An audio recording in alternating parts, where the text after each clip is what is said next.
ഉൽപ്പത്തി പുസ്തകം 1-ാം അധ്യായം. ഭൂമിയും ആകാശവും മറ്റുള്ളതെല്ലാം സൃഷ്ടിക്കുന്നത് വിവരിച്ചിരിക്കുന്ന അധ്യായം. അവിടെ നമ്മൾ കാണേണ്ട രണ്ടുപേരുണ്ട്.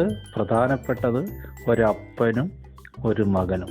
മകന്റെ സന്തോഷം നോക്കുന്ന ഒരപ്പൻ, അപ്പന്റെ മനസ്സറിഞ്ഞ് പ്രവർത്തിക്കുന്ന ഒരു മകൻ. വെളിച്ചം ഉണ്ടാകട്ടെ എന്ന് അപ്പൻ പറയുമ്പോൾ വെളിച്ചം ഉണ്ടാക്കി അപ്പനെ കാണിച്ചൊരു മകൻ. ആകാശം ഉണ്ടാകട്ടെ, നക്ഷത്രങ്ങൾ ഉണ്ടാകട്ടെ, വൃക്ഷങ്ങൾ ഉണ്ടാകട്ടെ, മൃഗങ്ങൾ ഉണ്ടാകട്ടെ, എന്തപ്പം പറഞ്ഞോ ആ വചനത്തെ നിവർത്തിച്ച് കാണിച്ച ഒരു മകൻ. അപ്പോൾ ഗുഡ്, നല്ലത് എന്ന് പറയുന്ന അപ്പൻ 6-ാം ദിവസം കഴിയുമ്പോൾ വളരെ നല്ലത് എന്ന് പറയുന്ന ഘോഷിക്കുന്ന, നമ്മുടെ നാടൻ ഭാഷ പറഞ്ഞിങ്ങനെ ഞൊടിക്കുന്ന ഒരു സ്വരത്തിൽ നിന്ന് കൈയടിക്കുന്ന സ്വരത്തിലേക്ക് അപ്പനെ മാറ്റിയ ഒരു മകൻ. അപ്പോൾ അപ്പൻ വെറുതെ ഇരിക്കുമോ?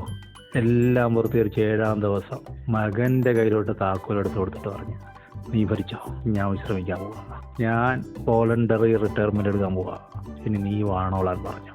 അപ്പനെ സ്നേഹിക്കുന്ന മകൻ, മകനെ അധികാരിയാക്കുന്ന അപ്പൻ. ആദ്യം തൊട്ട് അവസാനം വരെ കർത്താവിന് ഇഷ്ടമുള്ള വിഷയമാണ് പുത്രത്വം. നമ്മളത് എത്തെടുത്തു.